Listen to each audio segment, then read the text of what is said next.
Bien. Donc, on vous avait annoncé donc un débat en continu de 10h jusqu'à 18h. Il va falloir qu'on s'arrête à 18h extrêmement précise. Et donc, nous sommes dans le dernier débat, la dernière table ronde de cette journée d'études qui s'intitule donc « Pour les migrants contre les murs », organisée par le Musée national de l'histoire de l'immigration, la Société Daniel Ben Saïd et soutenue par les revues Regard, Politis, Mediatart et Contretemps. Edoui Plenel, ce matin, vous a dit que nous comptions continuer. C'est-à-dire que les animateurs de la Société Daniel Ben Saïd, qui regroupe des revues, des clubs de réflexion, des clubs politiques divers et variés, un peu issus d'une certaine diaspora, mais enfin bon, que tout le monde connaît un peu dans cette salle. On a l'idée, au-delà des batailles politiques, des conflits politiques d'orientation qui existent dans la gauche et dans le camp émancipateur, de créer des journées d'études, de réflexion, alors qu'ils ne soient pas simplement des journées où on réfléchit, parce que c'est réfléchir pour agir, bien évidemment, mais où on prend le temps de pousser les questions et de confronter trois types d'acteurs. Le savoir universitaire, c'est ce que nous avons voulu faire avec les deux tables rondes de ce matin et du début d'après-midi. Les acteurs militants, ceux qui s'engagent et qui prennent des risques, en particulier sur cette question. Et puis les acteurs politiques, qui eux aussi peuvent prendre des risques par ailleurs, ça ne s'oppose pas, mais qui sont là aussi pour apporter des réponses politiques. Donc nous allons continuer. Une autre initiative, on n'a pas encore le thème, on n'a pas encore complètement réfléchi, mais une autre initiative est déjà un peu dans nos têtes pour l'automne. On réfléchit à une ou deux initiatives de ce type par an, à peu près. Le nombre de crises que connaît l'humanité aujourd'hui, que ce soit sur le terrain démocratique, écologique, économique, les inégalités font que les thèmes ne manquent pas à la réflexion et à l'activité militante. Et l'idée de la société, c'est de faire société, c'est qu'il y ait des sociétaires. C'est pourquoi celles et ceux qui sont d'accord avec nous et qui sont prêts à s'engager, on vous a distribué un petit papier qui vous permet de prendre contact avec nous, ou soit par mail, soit par des moyens beaucoup plus classiques, afin d'élargir un peu le cercle qui a préparé cette initiative. Alors, pour entrer dans le vif du sujet et pour essayer d'un peu de synthétiser ce que nous avons vu depuis ce matin. Il y a 30 ans, en 1989, tombait le mur de Berlin. Événement qui est un événement historique considérable et qui annonçait pour certains un monde pacifié, sans frontières, un monde où les peuples vivraient dans une planète qui ne serait plus bipolarisée, mais qui serait une planète mettant en contact les sociétés, les États, les cultures. 30 ans plus tard, nous avons, mes chiffres datent de 2017, mais j'ai peur que la réalité soit au-dessus, nous avons 75 murs en construction sur la planète. Ces 75 murs, plus ou moins militarisés, qui peuvent prendre la forme de fils barbelés, de murs en béton. Certains sont extrêmement célèbres, entre Israël et la Palestine. D'autres font l'objet à moitié construit d'une discussion politique qu'on connaît bien, à la frontière mexicaine. Mais la totalité de ces murs, c'est 40 000 kilomètres. 40 000 kilomètres de séparation, 40 000 kilomètres de frontières militarisées, policières, construites, les budgets qui vont ailleurs, les hommes, les souffrances, les morts de celles et ceux qui tentent tout de même de franchir ces barrières. Le plus long du monde, entre l'Inde et le Bangladesh, 3200 km en cours de construction. Un barrage prospectif, puisqu'il a deux fonctions. Le premier, classique, interdire le passage à des migrants économiques. Le deuxième, environnemental, prévoir la montée des eaux au Bangladesh et donc empêcher la population, dans les dizaines d'années qui vont suivre, de pouvoir, en tous les cas, se réfugier dans le pays d'à côté qui est l'Inde. Donc, nous ne sommes plus dans un monde ouvert, nous sommes dans un monde avec des murs et des frontières fermées. Et le paradoxe, c'est que jamais autant les capitaux, les marchandises n'ont pu circuler, et en même temps, en ce qui concerne les humains, C'est une logique de fermeture qui s'impose. Alors comment est-ce qu'on en est arrivé là? Évidemment, on ne va pas reprendre l'ensemble des débats de la journée, mais ici, peut-être qu'on peut se concentrer sur une question, ou deux questions, disons. Hein. D'abord, est-ce qu'on peut faire l'économie d'un bilan des politiques de gauche ou dites de gauche qui ont été menées sur la question des migrations et sur la question de l'immigration? C'est la première chose. Ici, il ne nous intéresse pas de critiquer les politiques de droite et d'extrême droite, hein, vu celles et ceux qui sont ici. C'est d'avoir un débat qui n'est pas nécessairement d'ailleurs un débat polémique ou inutilement conflictuel, mais qui est en gros d'établir un diagnostic sur ce qui a été fait et surtout peut-être ce qui n'a pas été fait. Ça, c'est la première chose. La deuxième chose, c'est de prendre l'importance du sujet. Dans certains secteurs du mouvement social et de la gauche, on a l'impression quelquefois que la question des migrants, c'est la question qui gêne, c'est la question d'à côté, c'est la question qui empêche de parler de la question sociale, c'est la question qui empêche de parler de la question environnementale, c'est la question instrumentalisée par la classe politique traditionnelle, les gouvernements, le patronat, les médias. Et évidemment, il y a une part de vérité dans tout cela, et qui est davantage un problème qu'une question à prendre à bras-le-corps. Or, s'il y a bien quelque chose que nous discutons depuis ce matin, c'est de dire que le phénomène migratoire n'est pas éphémère, il n'est pas passager, et il va dominer, pour des raisons différentes, l'ensemble de la vie politique, sociale, mondiale au XXIe siècle. Alors, il s'agit ici de prendre le sujet tel qu'il est, bien évidemment, mais d'apporter des réponses. Hein, c'est-à-dire de ne pas rester seulement sur le terrain du diagnostic et de l'analyse, mais d'essayer de trouver des réponses, et pourquoi pas d'essayer de fédérer également ces réponses politiques sur ce terrain, hein, parce que c'est une question très importante, à notre avis, du réarmement d'une gauche émancipatrice pour le XXIe siècle. Alors, pour répondre à ces questions, nous avons invité des représentants qui ont été invités à titre individuel, mais qui représentent la plupart des courants politiques de la gauche d'aujourd'hui. Olivier Besancenot, Clémentine Autain, Esther Benbassa, Pascal Cherki, Éric Coquerel, Cécile Dumas, qui représentent des courants que vous connaissez, du Parti communiste, de la France insoumise, de Génération, d'Europe Écologie Les Verts, d'Ensemble et aussi de la France insoumise pour Clémentine, et du NPA pour Olivier Besancenot. Bien.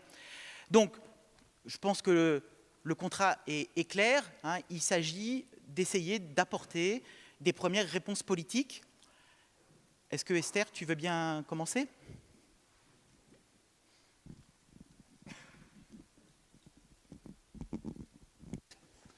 Merci d'abord de m'avoir invitée. Je suis venue parce que j'ai connu sur le tard Daniel, qui était quasiment mon voisin.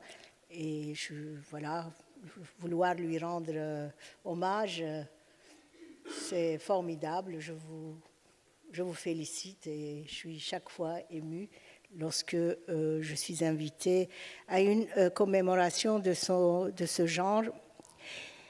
Écoutez, vous me posez une question, vous commencez par la question piège et c'est sur moi que ça tombe. Oui, est-ce qu'il y a une réponse? Non, je crois qu'actuellement, il n'y a pas de réponse. Et ce n'est pas nouveau. Sous Hollande, les réponses n'étaient pas nombreuses, mais aujourd'hui, les réponses sont encore moins nombreuses. Quand on voit la loi Asile et Immigration, c'est une loi terriblement répressive. Et ensuite, moi je visite très régulièrement les centres de rétention administrative à travers la France. Et les deux derniers que j'ai faits, Ménil-Amelot et Ouassel, j'ai vu que les conditions se sont détériorées. Il n'y a pas de réponse, les conditions se détériorent. et nous sommes appelés par les associations pour aller voir ce qui se passe. Le fait de passer de 45 jours à 90 jours a pris de court ces centres de rétention, si je puis m'exprimer ainsi. Ils n'étaient pas préparés à cela et les migrants sont enfermés. Oui, c'est le mot qu'on peut utiliser, hein. C'est pire que la prison. Je visite énormément de prisons aussi et ce n'est pas mieux. La dernière qu'on a visitée, c'est à Ouassel. Ils n'arrivent même pas à gérer 35 personnes. Ça fuit de partout. Ils vivent dans la promiscuité, dans la saleté, parce qu'on a fermé la plupart des cellules. Enfin, ce n'est pas des cellules, mais enfin, voilà, les salles où ils dormaient. Actuellement, ils sont 5 par chambre. C'est insupportable. Et de plus en plus, y compris à Vincennes, dans le cas de Vincennes, que je visite régulièrement, on voit qu'il y a de plus en plus de mutineries, de personnes qui se scarifient. Les conditions médicales sont très mauvaises. Les soins de VIH ne sont pas du tout suivis pour les personnes qui arrivent. Puis avant, on savait qu'au bout de 12 jours, la moyenne de séjour dans ces centres de rétention est de 12 jours et demi. Au bout de 12-13 jours, on envoyait dans la nature les gens, surtout les migrants qui étaient en France plus de 4-5 ans. Maintenant, on les envoie dans leur pays et si les ambassades ne donnent pas un visa, ils peuvent rester 90 jours. Donc, si vous voulez une réponse dans ces conditions, c'est difficile. C'est vrai qu'il y a eu une jurisprudence autour de Cédric Herrou cet été, en juillet, mais cela n'a pas du tout aboli le délit de solidarité. On est loin de là. Aujourd'hui, je crois que les réponses sont de plus en plus individuelles, à savoir nous allons, nous visitons, nous dénonçons, nous écrivons, nous appelons l'attention, et nous allons parfois avec des journalistes qui sont investis personnellement dans l'immigration pour qu'ils fassent des textes, pour qu'on alerte de ce qui se passe. Il y a des cas de tentatives de suicide de plus en plus nombreuses, mais moi je vois pas, c'est mon téléphone, bon, je l'ai oublié, ça va lui passer, il va s'arrêter. Bon, les réponses seraient d'accueillir les migrants, les demandeurs d'asile dans les territoires, de les installer dans les territoires, de faire des formations pour les accueillir, de faire la pédagogie à l'endroit des habitants de ces territoires pour qu'il y ait un accueil harmonieux, lever des fonds pour accueillir dans de meilleures conditions les migrants, faire un statut de migrant, migrant climatique. Mon groupe avait fait passer, il y a quelques années, la veille de la COP 21, avait fait passer une résolution dans ce sens, mais enfin une résolution, c'est une goutte d'eau dans un lac. Et aussi la suppression quand même du règlement de Dublin. Dans les centres de rétention, on voit de plus en plus de Dublinais. Alors on est dépassé, on ne peut rien faire, ils vont être envoyés. Et en attendant, ils n'ont pas de visa parce que leur consulat ne donne pas les visas parce qu'ils se disent ils vont rentrer au pays, qu'est-ce qu'on va en faire, ça fera encore plus de chômeurs. Voilà, on est là. Et enfin, la solution serait je ne sais pas, de supprimer le texte droit, la loi sur asile et immigration. Comme on n'y arrivera pas, là, ça relève de l'utopie. Voilà, moi je ne vois pas actuellement de solution, c'est l'impasse. On est dans l'impasse et je vais vous donner les derniers chiffres qui sont tombés là, qui sont quand même préoccupants. Puisque entre 2017 et 2018, le nombre de demandes d'asile a augmenté de 21%, ce qui est énorme. L'attribution du droit d'asile s'est faite seulement pour 33 000 personnes sur 118 000. Et malgré cette augmentation de la demande, le nombre de personnes qui reçoivent leurs papiers est de plus en plus bas. Alors, et je vais vous donner un autre chiffre. Parmi les demandeurs d'asile, 51 000 environ ont formulé leur demande en procédure normale, 35 000 par procédure accélérée et 31 000 sont dublinés. Donc, qu'est-ce qu'on va en faire? Vous voyez, il y a de nouveau des attroupements à La Chapelle et à Aubervilliers. Et je crois que là, on tourne en rond. Et enfin, au Sénat, on parle, comme c'est la droite qui est au pouvoir, on parle voilà, de l'abolition des frontières Schengen comme grande solution. Et puis, vous entendez à la télé sans arrêt les mêmes personnes de l'extrême droite parler de l'arrêt de l'immigration et donner leurs solutions qui ne sont pas des solutions, au contraire, ce n'est qu'une façon de dénigrer l'immigration.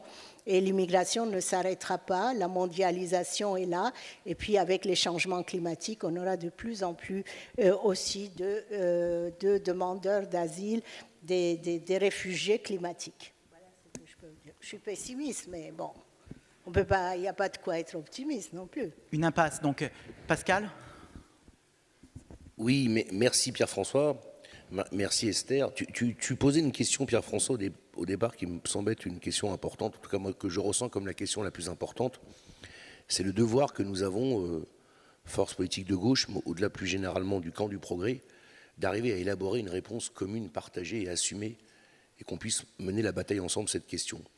Parce que si nous sommes divisés là-dessus, compte tenu des tensions qu'il y a dans nos sociétés, de la montée de l'extrême droite, nous serons balayés. Voilà. Quelle que soit la justesse des positions des uns ou des autres, nous ne rassurerons pas la population et nous n'amènerons pas, travaillerons pas sur un imaginaire commun. Donc nous avons ce devoir. Et nous avons aujourd'hui beaucoup de points communs. Moi, je voudrais commencer par le dire. Bon, nous avons aussi des nuances et nous avons aussi parfois des divergences, mais dont je pense au fond, en y réfléchissant, qu'elles résultent peut-être plus de malentendus que de divergences résultant d'une confrontation positive de nos points de vue qui pourrait amener à élaborer une position partagée. D'abord, premier élément, il faut, je pense, réaffirmer deux choses. La France ne se serait pas construite telle qu'elle est aujourd'hui, sans, et n'aurait pas une prétention aussi à pouvoir avoir une parole universelle, ce qui ne veut pas dire que ce qu'elle dit est valable pour tout le monde, mais en tout cas un regard universel sur le monde, si elle n'avait pas été aussi un pays d'accueil. Donc, on connaît les chiffres, on nous a dit souvent que un Français sur 5 a un ascendant d'origine étrangère. Bon, derrière ce chiffre, c'est une réalité, c'est un brassage. Moi, je fais souvent cette comparaison, même si comparaison n'est pas raison, quand on voit les deux nations qui ont peut-être une des ou les deux patries, allez, on va pas rentrer dans un débat, qui ont les deux définitions, on va dire, de ce qu'est la construction collective la plus proche que sont la France et les États-Unis. Bon, c'est-à-dire une construction politique. On est américain si on aime les États-Unis qu'on veut les construire. On est français si on adhère à l'idéal républicain. Alors, regardez aux États-Unis, il y a 10%, à peu près 12% de la population qui est noire. Les mariages entre blancs et noirs, c'est moins de 1% de la population du nombre total de mariages. En France, 4 étrangers, entre 4 et 5 étrangers sur 10 se marient avec un Français ou une Française. Dedans, il y a une part peut-être de binationaux, mais ça en dit long sur cette immense machine à s'auto-intégrer, à s'auto-mélanger collectif qu'est la société française. Bon. Donc ça, il faut le défendre, il faut le dire. Il n'y a pas de menace de grand remplacement, il n'y a pas de menace de subversion. Il y a au contraire une appétence, un désir de la société française, une capacité à fabriquer du vivre ensemble par-delà les origines. Nous ne sommes pas dans une société qui fonctionne sur des logiques d'assignation. La deuxième, c'est que, contrairement à une idée reçue, la France n'a jamais été un pays de frontières ouvertes. Il n'y a pas de no border dans l'idéologie française. Il y a toujours eu des lois réglant l'entrée et le séjour, avec un curseur plus ou moins ouvert ou durci selon les périodes, mais il a toujours été admis par tout le monde que nous sommes dans un état de droit, il faut des règles qui fixent les conditions dans lesquelles vous pouvez rentrer sur le territoire français quand vous n'êtes pas un Français. Et puis, la réalité actuelle des vagues, des flux migratoires en France, c'est que la France a des flux migratoires extrêmement faibles, trop faibles. nous délivrons à peu près en moyenne, alors c'est peut-être un peu augmenté avec le nombre de demandeurs d'asile, et encore, autour de 200 000 titres de séjour par an. Je parle délivrés. Donc quand vous voyez le solde net que ça représente les flux migratoires, il faut aussi retirer ceux qui retournent dans leur pays, il y en a, puisqu'il y en a qui viennent pour des temps courts, des étudiants, ceux qui décèdent, ceux qui font le choix de retourner dans leur pays à la retraite ou pour d'autres raisons, parce que ce sont aussi des flux continuels, des migrations. Et la première cause de ces migrations, c'est le regroupement familial. Heureusement. Et si on durcissait les lois sur le regroupement familial, vous verriez ce qui se passerait. On a 2 à 4 millions de Français qui vivent à l'étranger. 2 millions officiellement déclarés dans les registres consulaires, 4 millions. Vous imaginez, au bout d'un certain temps, les pays vont dire, attendez, si vous empêchez nos ressortissants à l'étranger de faire venir vos familles, nous, on va aussi vous faire la même chose pour les Français. Bon, ça a quand même posé peut-être un petit problème, parce que et ça posera un problème au gouvernement français quand ses propres citoyens français et étrangers, qui sont aussi des électeurs, leur diront, mais qu'est-ce que c'est que cette affaire? Bon. Et on a vu, pourquoi je dis ça? Parce que je me rappelle dans les années 90, quand la France avait durci, au milieu des années 90, sa politique de visa à l'encontre des étrangers, à un moment donné, le Togo, quand vous connaissez les liens entre le Togo et la France, avait décidé de rétablir des visas pour l'entrée des Français au Togo. Bon. Donc il ne faut pas croire non plus que les pays étrangers se laisseront faire, et ils auraient bien raison de ne pas le faire. Bon. La deuxième cause de délivrance des titres de séjour, ce sont les étudiants. Bon. Et là, j'espère que la loi sur les frais d'inscription sera abolie, beaucoup d'universités ne l'appliquent pas. Mais enfin, c'est un atout pour la France de pouvoir former une partie des futures élites des pays. On a intérêt, ça maintient des liens culturels, ça maintient des liens d'affection, et quand nous portons une vision multipolaire du monde, autant pouvoir avoir le plus tôt possible des relations avec celles et ceux qui occuperont des positions d'influence dans ces pays, pour pouvoir partager cette vision multipolaire du monde. D'ailleurs, même les pays les plus impérialistes, comme les États-Unis, ne se sont jamais trompés. Ils n'ont jamais restreint l'accueil des étudiants étrangers sur leur territoire. Ils savent l'intérêt qu'il y a à avoir un lien avec les élites potentielles. Bon. Ça, il faut rappeler ces éléments-là, parce qu'on est sur la défensive et on donne le sentiment, nous, finalement la gauche, que par excès de naïveté, nous aurions créé les conditions aujourd'hui d'un désordre qui fait que la population se retournerait contre nous. Deuxième élément, il y a le court terme. Le court terme, c'est une bataille de valeurs. On ne peut pas laisser les gens crever en Méditerranée. Le fait de les accueillir ne règle pas tout, bien évidemment, et pas sur le long terme, mais il y a d'abord un devoir humanitaire. On ne peut pas laisser les gens crever en Méditerranée. Bon. Et d'ailleurs, je pense que là-dessus, nous serons tous d'accord. Bon. Tous d'accord pour dire que c'est une position partagée, et tous d'accord pour dire qu'il y a une frontière entre la gauche, et, malheureusement, et les autres forces politiques. Parce que Benoît Hamon l'avait dit d'une manière un peu provocatrice, de notre point de vue, il n'y a pas de différence entre Macron et Salvini. Il ne peut pas y avoir de différence entre celui qui dit « j'aime pas les étrangers, Salvini, je ne les accueille pas, qui dégage », et celui qui dit « j'adore les étrangers et la diversité, mais qui ne les accueille pas le plus ». Du point de vue de l'étranger, qui est sur son bateau en Méditerranée, le résultat est le même. Bon. Donc, il faut réaffirmer un devoir d'urgence humanitaire et d'accueil des gens qui sont là et pas les laisser crever. Et ça veut dire quoi? Ça veut dire qu'une fois qu'on a dit ça, il faut sortir du terrain moral et dire qu'il y a une chose, il faut revoir le règlement de Dublin. Bon. Parce que moi, je déteste Salvini, je le combats. Mais enfin, les Italiens et les Grecs, parce que la règle du Dublin, c'est dans le premier pays où vous arrivez, eh ben c'est vous qui devez traiter les demandes d'asile, se sont tapés la quasi-totalité des flux de migrants parce qu'ils venaient de la Méditerranée. Alors les Grecs étaient dans une telle pression vis-à-vis de l'Union européenne et de la Troïka que bon, ils ne pouvaient pas gueuler. Ils ont quand même laissé filer par la route des Balkans, qui après a été fermée. Et les Italiens, qui ne sont pas dans le même rapport de force vis-à-vis de l'Union européenne, quand le gouvernement arrive, ils disent stop. Bon. Et avant même qu'il y ait Salvini au pouvoir, moi j'ai été député, on était choqués, on l'interpellait. Vous saviez, un gouvernement dit de gauche, qui quand même envoyait des gendarmes à la frontière à Vintimille pour empêcher des migrants italiens de franchir la frontière et d'aller en France. Bon. Donc, dans cette affaire-là, si on ne règle pas cette question de Dublin et qu'on ne le revoit pas pour répartir l'effort collectivement, eh ben à ce moment-là, on sera dans une posture qui n'évitera pas le fait qu'il y ait des tensions et qu'à la fin, on perdra. Je le dis très clairement, on perdra. Bon. Dernier point pour ne pas être trop long, il y a la question du temps long. Bon. Là, 3 items, trois choses. Tout à l'heure, tu disais les murs qui sont tombés, les murs qui se construisent. Oui, moi, je reprendrai à mon compte la phrase de Lénine, nous sommes rentrés depuis la chute du mur de Berlin dans l'ère des guerres et des révolutions. Bon. Mais tous les problèmes ne sont pas de même nature. Vous avez des migrations. D'abord, avant ça, dire que les migrations, même si nous avions une société pacifiée, sans conflit, ça peut être aussi une aspiration des individus à aller voir ailleurs. Enfin, on peut aussi considérer, des gens peuvent construire un projet de vie en se disant j'ai envie d'aller ailleurs, ne serait-ce que par goût, curiosité, rencontre de vie, rencontre amoureuse, peu importe. Bon, on n'est pas obligé d'être, je dirais, le dos au mur pour avoir envie de vivre ailleurs. Il faut aussi affirmer cela comme une valeur positive. Et puis surtout, 3 points, et après je terminerai par là, il y a les guerres. Une cause qui vient des guerres. Alors il y a des guerres dont nous sommes responsables. La guerre en Libye, enfin nous, pas nous là, ici, pas la gauche, mais enfin la guerre en Libye, elle est quand même le produit d'une intervention française pour des raisons dont peut-être qu'on découvrira qu'elles sont encore moins, je dirais, nobles que les motifs qui ont été avancés, bon, mais qui ont causé un tel chaos qu'aujourd'hui il y a cela. Bon. Donc il y a quand même un paradoxe à faire des victimes des coupables. Sans l'intervention française et anglaise en Libye, on n'aurait pas ce chaos. Bon. Puis il y a des guerres qui sont des conflits où nous ne sommes pas directement responsables, mais dont nous voyons qu'elles provoquent des migrations. La guerre en Syrie, sur 20 millions d'habitants, 10 millions de personnes déplacées.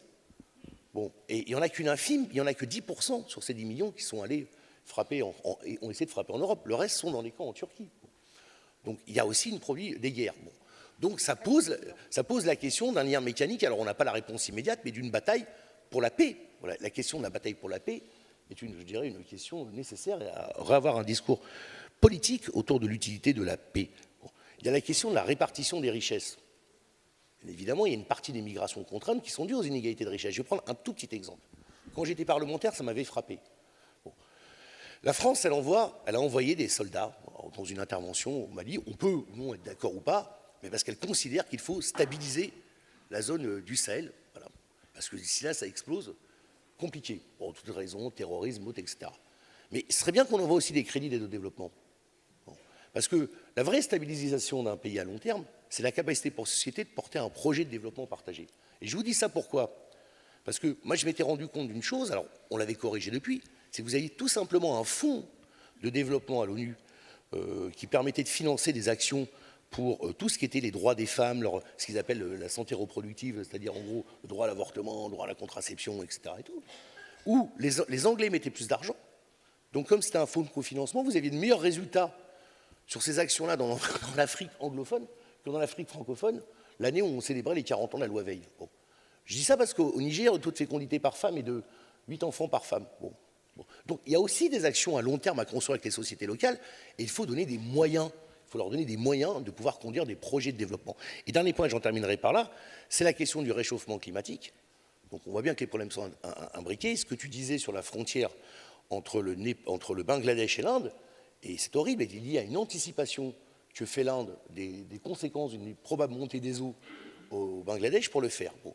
Donc on voit bien que ces questions-là sont liées, et si on n'apporte pas une réponse politique globale ensemble, le risque qu'on a, et ce sera mon dernier mot, c'est que finalement on soit dans une réponse d'émotion et de peur qui entraînera une militarisation progressive de la vision des choses, du discours et en même temps du droit. Ce à quoi nous sommes malheureusement en train d'assister progressivement. Clémentine ? Je vais changer par rapport à ce que j'avais imaginé au départ pour répondre à la question que tu as précisément posée sur les solutions. Moi, je pense qu'elle se situe clairement à 3 niveaux. Et le premier niveau est la question de l'hégémonie culturelle. Le deuxième niveau est celui de proposer un corpus potentiel de propositions politiques immédiates. Et ensuite, à mon avis, l'horizon plus lointain de, quelque part, l'imaginaire, j'aimais bien le mot de Pascal, de l'imaginaire et du monde qu'on a envie de voir advenir. Alors le premier point, je m'étendrai essentiellement sur celui-là parce que c'est celui qui est devant nous et si on ne passe pas cette première étape, on n'arrivera à peu près à rien ensuite.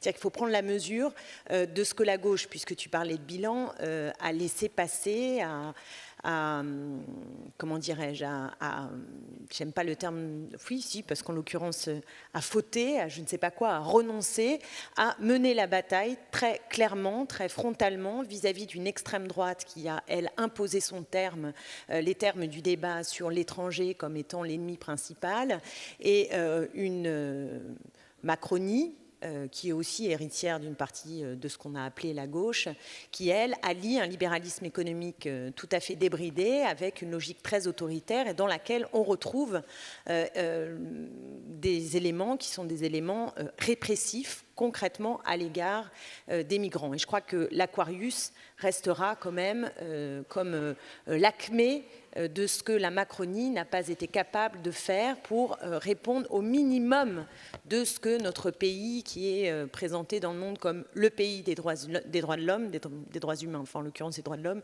et qui n'est pas capable de tout simplement porter secours à des gens qui sont en train de mourir sous nos portes, dans la mer, et c'est assez effroyable. Et je pense que nous avons, nous, à être extrêmement forts en face sur le devoir d'humanité que nous opposons à la fois à l'extrême droite et à la fois à ces politiques à l'œuvre aujourd'hui en France par la Macronie et à l'échelle européenne, puisque l'Union européenne est incapable de faire face non pas à la crise migratoire, mais à la crise de l'accueil. Et c'est à celle-là qu'elle ne veut pas en réalité se confronter et répondre. Et je pense que l'hégémonie culturelle que nous avons à attraper, elle passe par une certaine clarté dans les principes que nous énonçons. C'est-à-dire que ce n'est pas le moment d'afficher, me semble-t-il, dans le débat et dans le rapport de force actuel, d'aller directement sur les autres questions. C'est-à-dire qu'aujourd'hui, on a 2/3 des Français qui pensent qu'on n'est pas en capacité d'accueillir des migrants. Alors que, ce qui est complètement dingue, c'est qu'on en a au fond jamais si peu, presque pas jamais, il ne faut jamais dire jamais, mais en tout cas, je dirais que dans les périodes où il y avait une croissance, en tout cas une situation économique meilleure, nous étions capables d'accueillir beaucoup plus de migrants. Et plus la crise est forte, moins nous en accueillons. Donc déjà, cette réalité objectivable doit être clairement opposée à l'extrême droite, mais aussi au pouvoir en place, parce qu'eux veulent lier d'une certaine manière la crise économique et la faire peser sur des migrants qui viendraient manger le pain des Français. Donc je pense que ce que nous avons à dire, parce qu'on nous dit c'est mielleux, c'est la gauche morale, etc. Non, c'est un devoir d'humanité, ce sont des principes, ce sont des fondamentaux que nous avons à défendre et que nous avons à défendre pied à pied dans un cadre global du débat public qui aujourd'hui ne nous est pas favorable, et c'est pourquoi j'ai le sentiment que nous avons besoin de reprendre la main en étant offensifs sur cette question, pas en la mettant de côté, pas en la mettant de côté, pas en se disant c'est pas mûr, on regarde les sondages, les enquêtes d'opinion, c'est pas terrible, le peuple n'est pas en état, on se refera la cerise sur autre chose. Moi, ma conviction, c'est que en gros, la gauche, je ne sais pas, après on pourrait avoir un autre débat sur c'est quoi la gauche, mais disons les forces politiques qui se réclament du progrès humain, qui se réclament de l'égalité, de la liberté, ne peuvent pas passer sous le boisseau cette question, parce que nous ne serons jamais majoritaires dans le pays si nous ne gagnons pas cette bataille, parce que cette bataille, c'est une des batailles fondamentales par rapport, à mon avis, au projet de société que nous avons envie de mener. Donc moi, je suis vraiment pour qu'on ait en effet un front de force, qui n'est pas simplement d'ailleurs un front politique, qui est un front intellectuel, qui est un front culturel, qui est un front social. Et il ne se passe pas rien dans le pays. Je veux dire, RESF, c'est un des mouvements les plus puissants dans le mouvement social aujourd'hui. Il y a des intellectuels qui se sont mobilisés sur ces questions. Peut-être qu'on ne les a pas suffisamment encore entendus, mais je veux dire, ils sont là. Dans l'univers culturel, on a aussi eu des films ou des livres très forts sur le sujet. Je pense évidemment à Welcome et à d'autres. Donc, ça existe dans le pays des points d'appui. C'est pas, je dis, ça existe des points d'appui, mais il me semble que sur le terrain proprement politique, nous avons encore à bâtir cette offensive claire, nette, précise, qui ne tergiverse pas et qui pose ce devoir d'humanité et ce principe de dire on commence par accueillir, vous voulez rejeter, nous voulons accueillir. Ça, c'est le premier point. Le deuxième axe, à mon sens, est évidemment l'affaire d'un axe de proposition plus précise, parce que dire faut accueillir et affirmer le devoir d'humanité, j'entends bien que ça ne règle pas toutes les questions complexes, concrètes, qui permettent d'avoir des règles du droit et de savoir jusqu'où on accueille, qui, etc. Bon, tout ça est un débat qui existe entre nous, mais qui, à mon avis, est une deuxième étape. Et cette deuxième étape, elle a, à mon sens, déjà des points d'appui. Je veux dire, l'abrogation des lois répressives, il me semble que tout le monde est d'accord avec ça. Il faut abroger ces lois qui limitent l'accès au droit d'asile et qui sont répressives. Jusque-là, enfin quand même, on est arrivé loin, loin, loin. On a même le Conseil constitutionnel qui a validé les tests osseux sur les mineurs. Non, mais le débat à l'Assemblée nationale, Éric en parlera sans doute aussi, mais je veux dire, ça a été pour nous un grand moment d'hallucination. D'hallucination, pourquoi ? Parce que le texte était répressif à un point incroyable, puisqu'il touchait même à ce qu'on aurait pu attendre de minimum sur ce qui relève des mineurs, des enfants.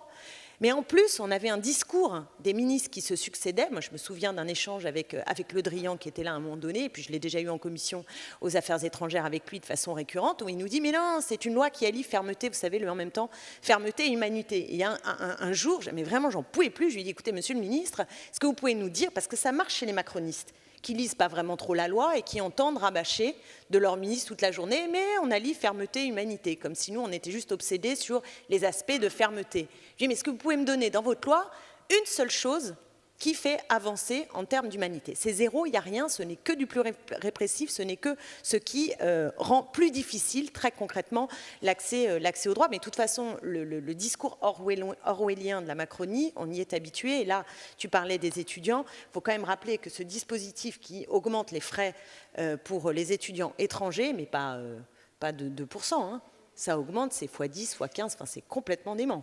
Et la ministre qui vient la présenter nous montre son dispositif qui s'appelle quand même « Bienvenue en France ». Non, mais ça s'appelle « Bienvenue en France ». Et il nous explique qu'en augmentant les frais de scolarité, nous allons augmenter le nombre d'étudiants étrangers qui vont venir s'inscrire dans nos universités. Et on se pince. Il faut voir bon, où est-ce qu'on en est arrivé dans le débat. Mais il y a une forme de cohérence, parce que ce qui risque d'augmenter, et qui n'est pas totalement absurde, ce qui risque d'augmenter, c'est qu'en effet, c'est un tri par l'argent des élites qui vont venir dans nos universités avec lesquelles on aura des relais donc c'est les élites de la mondialisation. C'est une vision de l'immigration qui a une forme de cohérence par rapport au projet politique ultra-libéral qui est celui de cette majorité. Donc, le dernier point, qui est celui... Donc, je pense qu'en termes de proposition, je disais déjà l'abrogation. Je pense que nous sommes aussi d'accord sur des vagues de régularisation, parce qu'il y a des points communs, me semble-t-il, très forts sur le fait que quand on travaille ici, par exemple, on travaille ici... On doit avoir des papiers. Le regroupement familial, il me semble que ça fait partie des choses qui nous tiennent également à cœur. Le droit d'étudier, enfin, il y a quand même des points d'appui qui nous permettent d'avoir des propositions immédiates. Et ensuite, il y a un enjeu qui est un enjeu d'horizon. Alors là, je donne mon avis qui n'engage que moi, comme dirait l'autre, même si ça engage d'autres dans notre famille politique. C'est que moi, il me semble que la question de l'ouverture des frontières comme horizon, comme utopie, est la seule qui vaille si on est attaché à l'internationalisme, si on est attaché à la liberté de circulation des personnes, et de voir cette liberté de circulation comme une richesse à travers le monde. Il est clair que l'immigration, elle n'est pas toujours de joie et bonheur, tiens, je vais quitter mon pays, je vais en découvrir un autre. Bien des migrants, et en particulier ceux qui traversent la Méditerranée, le font parce qu'ils fuient la guerre, la misère, et demain le réchauffement climatique, et donc la question est sacrément devant nous. C'est l'évidence. Mais il y a dans cette mobilité, dans le fait de se dire que oui, on peut aller s'installer, on peut bouger, une utopie qui est une utopie, à mon avis, profondément d'avenir et qui, je ne dis pas qu'elle a une traduction nécessairement concrète qui nous relie tous et qui fait projet politique pour un programme de gouvernement, mais je pense que pour nos têtes, c'est un horizon qui a d'abord une forme de rationalité qui a depuis un certain nombre d'années été particulièrement mise en avant par toute une série de chercheurs, parce que ça coûte extrêmement cher de mettre des frontières, des barrières, et que, par ailleurs, ces frontières et ces barrières ne marchent pas. Tu as dit le nombre de murs. Je veux dire, on peut multiplier les murs, on le sait depuis le mur du Mexique. Les gens y passent à travers. On le sait avec la Méditerranée, on le sait avec les montagnes, avec la vallée de la Roya, et je m'arrête là-dessus. Il n'y a pas de frontières étanches, ça n'existe pas. Les gens passent les frontières. Et donc, soit on investit dans ces frontières et on ferme et on se mure toujours plus, soit on décide qu'on a envie d'un monde, je ne dis pas qu'ici maintenant, en étant les seuls acteurs français, on y arrive, mais en tout cas, on peut être force de proposition pour chercher des partenaires et avoir une vision du monde qui soit une vision du monde solidaire, humaine, et dans laquelle on estime que c'est une richesse de bouger et de ne pas enfermer les cultures, les pays, dans leur propre reproduction sur eux-mêmes. Merci. Olivier ? Pierre-François ? Je ne sais pas par quel biais prendre la discussion. Je suis très embêté. Je vais essayer de positiver un maximum en pensant à celui qui nous rassemble, c'est-à-dire Daniel, qui insistait souvent sur la notion de résistance à l'ère du temps. Cette question, elle est au cœur de la résistance à l'ère du temps. Vraiment au cœur. S'il y a une question parmi les questions qui est au cœur de la résistance à l'ère du temps, c'est la question de l'immigration. Voilà. Parce que pour les raisons globales du monde dans lequel on évolue, c'est pas que la situation française, c'est ce monde en effet avec là une première défaite politique, c'est de faire croire que la mondialisation capitaliste serait responsable de la migration, parce qu'on entend ça y compris dans les couches populaires, alors qu'en réalité c'est un monde emmuré qui développe les identités closes que dénonce Glissant par exemple. C'est ça qui engendre la compétition entre les peuples, la poussée de l'extrême droite, la poussée de la xénophobie. Pour moi la situation est extrêmement grave. Voilà, ça on le sait. Le problème c'est nous. On ne va pas changer la face du monde comme ça. On a notre brin de responsabilité, notre part de responsabilité, notre infime part de responsabilité, mais le compte n'y est pas. Alors comme j'essaye de positiver, je ne vais même pas prendre la discussion par le biais du bilan, parce que c'est un peu plus que des rendez-vous loupés. Je le dis très fraternellement, c'est un peu plus que des rendez-vous loupés. On a connu des gouvernements de gauche, y compris de gauche coalisés, qui ont expulsé des sans-papiers. Moi, j'ai lutté avec d'autres, heureusement on n'était pas les seuls, contre ce type d'expulsion. Alors le problème, c'est comment on peut prendre la discussion pour essayer d'avancer. Je ne crois pas qu'on puisse prendre la discussion en essayant de trouver le plus petit dénominateur commun entre nous, même s'il y en a, parce qu'on se retrouve dans une succession de mobilisations sur des points de résistance à tel ou projet de loi, à tel mouvement de solidarité. Le problème, c'est de le prendre d'un point de vue politique sur ce qui bloque. Je mets les pieds dans le plat, mais pas du tout comme de façon provocatrice. J'essaie de cibler la grande régression politique à gauche. C'est qu'on bégaye. On n'est plus capable d'affirmer tous et tout ensemble, au-delà des désaccords, des nuances et tout ce que tu veux, le fait que l'immigration n'est pas un problème. Et trop souvent ces dernières années, de plus en plus ces dernières années, j'entends le fait que sous la pression politique, la pression de nos adversaires, et puis comme tout ça est dialectique, y compris une partie de l'opinion au bout d'un moment, on peine à dire que ce n'est pas un problème. Et il y a toujours plein de bonnes raisons. Est-ce que la question sociale est prioritaire à la question de l'immigration ? Est-ce que la question de l'immigration, y compris quand elle est plantée dans le décor d'une échéance électorale, c'est qu'un piège posé par nos adversaires ? Non. L'immigration, d'abord, quand la question est posée, on y répond. Et plus on y répond vite, plus, paradoxalement, on peut passer à autre chose. Y compris les questions que la classe possédante ne veut pas voir posées, les questions sociales, les questions de salaire, de répartition des richesses, etc. Mais par ailleurs, si on croit tous et toutes à ce qu'on raconte, la question de l'immigration est posée par notre propre camp. En termes d'urgence, pas simplement humanitaire, mais politique. Politique. Et si c'est politique... Donc moi, moi, je suis pour la liberté de circulation, d'installation, je suis pour la régularisation de tous les sans-papiers, je suis pour casser les murs. Voilà. Je ne suis pas sûr qu'on soit tous d'accord là-dessus, j'ai bien compris. Mais je pense qu'il y a des choses qu'on devrait dire ensemble plus fort. Même quand la gauche est émiettée, fragmentée. Ça, l'immigration n'est pas un problème. Arrêtez de nous dire que c'est de la morale. On est fiers de ça. Pourquoi ? Parce qu'il y a une pression des évolutions de ce monde qui est en pleine mutation et qui, évidemment, crispe tout le monde. Mais tout ça, c'est humain. Par ailleurs, ce n'est pas du tout un jugement de valeur. Moi, c'est ce que j'appelle souvent en réunion publique l'effet vision tunnel.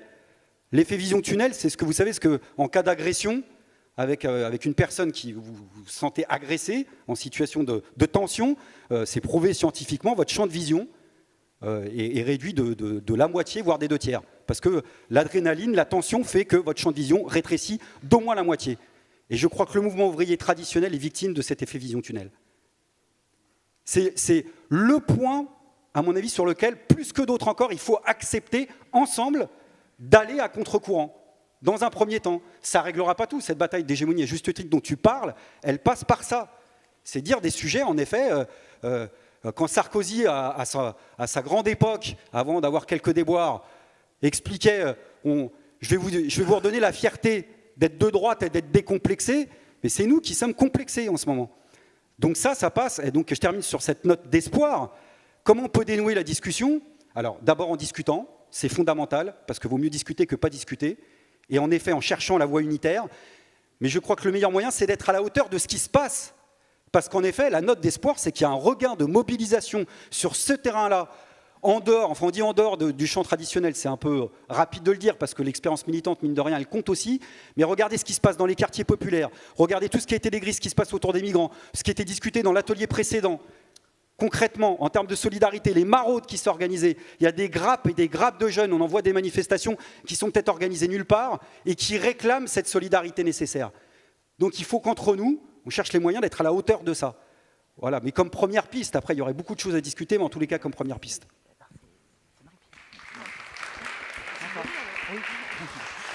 Cécile.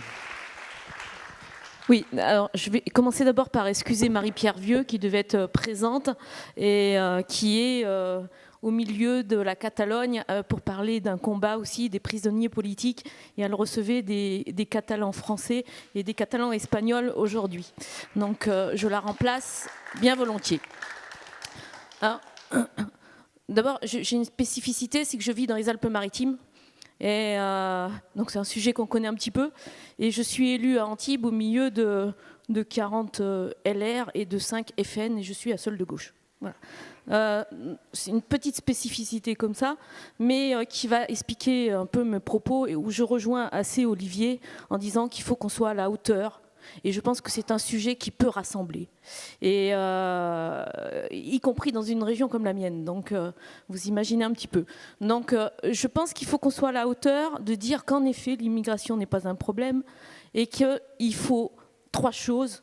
C'est premièrement commencer par se rassembler sur des actes de solidarité concrètes. On est obligé. En tous les cas, dans les départements dans lesquels je vis, on est obligé d'y passer. Et puis après, être courageux, y compris en période électorale. Moi, je me bats dans mon parti pour qu'on puisse parler de ce sujet, des réponses qu'on a écrites, puisqu'on a écrit un manifeste sur ce sujet-là en avril 2018, qui essaye de donner des réponses concrètes et des réponses politiques, tant françaises qu'européennes, mais qu'il faut parler de ce sujet, y compris en campagne électorale. Et en effet, être décomplexé, parce qu'on a des choses différentes à dire. Et je pense que quand on est de gauche, on n'a surtout pas à avoir peur de ce sujet, parce qu'on est clairement pour l'émancipation, et en tous les cas, nous, on est aussi pour la liberté de circulation, et on l'a écrit. Donc, à partir de là, comment on fait ? Eh bien, c'est des initiatives comme ça, et moi, j'en suis depuis début 2019 à mon 5e débat sur ce sujet-là. Donc, invité par des associations, dans notre parti, parce que je suis sûre que nous tous, on a des combats à mener dans nos partis, dans nos organisations, y compris parce que ce n'est pas un sujet aussi monocorde, y compris dans nos organisations.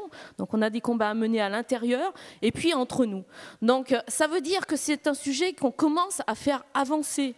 On a un profond retard, et je rejoins aussi Olivier, que je ne ferai pas le bilan de ce qui s'est passé auparavant et de ce qui ne s'est surtout pas passé, et du silence, en tous les cas, que la gauche a pu opérer depuis à peu près 20 ans. Donc, ou alors, quand il a parlé, enfin, je me rappelle de quelques propos dans le gouvernement Jospin, il valait mieux qu'il se taise, finalement. Donc, à partir de là, on va essayer de ne pas effacer ça, en tous les cas, parce que c'est de là où on part, mais en tous les cas, de travailler à autre chose. Donc, on a besoin de parler, il me semble, de voies légales et sécurisées. Moi, je pense, et je tiens responsable, et je tiens complice la France de ce qui se passe, de la situation politique en Italie. Il me semble que la façon dont l'Europe, le gouvernement français, a fermé les yeux sur ce qui se passait en Italie, eh bien, ils sont en partie responsables de la montée de Salvini et du reste. Moi, j'ai vécu la campagne des législatives à Vintimille. Ce sujet était l'axe majeur de la campagne électorale. Et donc, nous faisons de cet axe un axe majeur de nos campagnes électorales, mais avec un discours de liberté, d'émancipation, de circulation et d'accueil des réfugiés. Mais une fois qu'on a dit ça, des réfugiés et des migrants, une fois qu'on a dit ça, il y a, il me semble, en région parisienne, à peu près 40 000, ce qu'on appelle les ni-ni, c'est-à-dire ni expulsables et ni demandeurs d'asile, enfin en refus de demandeurs d'asile. Ces gens, il faut les régulariser de suite. Et ça, il me semble qu'on peut se retrouver dans cette bataille-là. Il me semble qu'on peut créer un rapport de force. Je ne sais pas s'il sera suffisant, mais en tous les cas, faisons en sorte qu'il soit de plus en plus fort. Il y a des actes réels, concrets, qu'on peut essayer d'imaginer très rapidement. Puis après, je rejoins aussi Clémentine qui disait qu'il y a de l'éducation à faire. Oui, il y a beaucoup de choses à dire et à faire. Ça a été dit dans la table ronde précédente, où il y a des notions de droit à expliquer. Et puis, première chose, je vous rappelle quand même que la France est signataire de quasiment la Convention des droits de l'enfant. Elle ne les respecte pas. Je veux dire, moi, dans mon département, dans la région PACA, on a comptabilisé à peu près 250 mineurs qui vivent dehors. Je vous défie d'aller voir ce qui se passe à la gare Saint-Charles. C'est assez dramatique. Voilà. Donc à partir de là, il y a des attaques à faire, et vous savez qu'on est en relation étroite avec la justice dans les Alpes-Maritimes, donc on est souvent devant les tribunaux, et il y a des attaques à faire sur non-respect du droit international. La France n'applique pas le droit international. Elle n'applique pas le droit d'asile. Au passage, il y a eu un combat de coq entre le ministère de l'Intérieur et le ministère des Affaires étrangères pour avoir un nouveau président de l'OFPRA qui était assez digne d'un vrai combat de coq. Alors j'ai vu qu'il y en avait un nouveau maintenant, j'ai une confiance très limitée, puisque c'est Macron qui a décidé qu'il allait mettre à l'OFPRA, parce que Pascal Brice a été jugé laxiste. Parce qu'en effet, il y a 33 000 autorisations d'asile. Donc que Pascal Brice soit laxiste... Voilà, sur 118 000, en effet, 122 000, je crois même. Mais bon, peu importe. Donc, Pascal Brice, laxiste, je n'ai pas tout à fait la même définition du mot laxiste. Mais pourquoi il a été défini comme ça?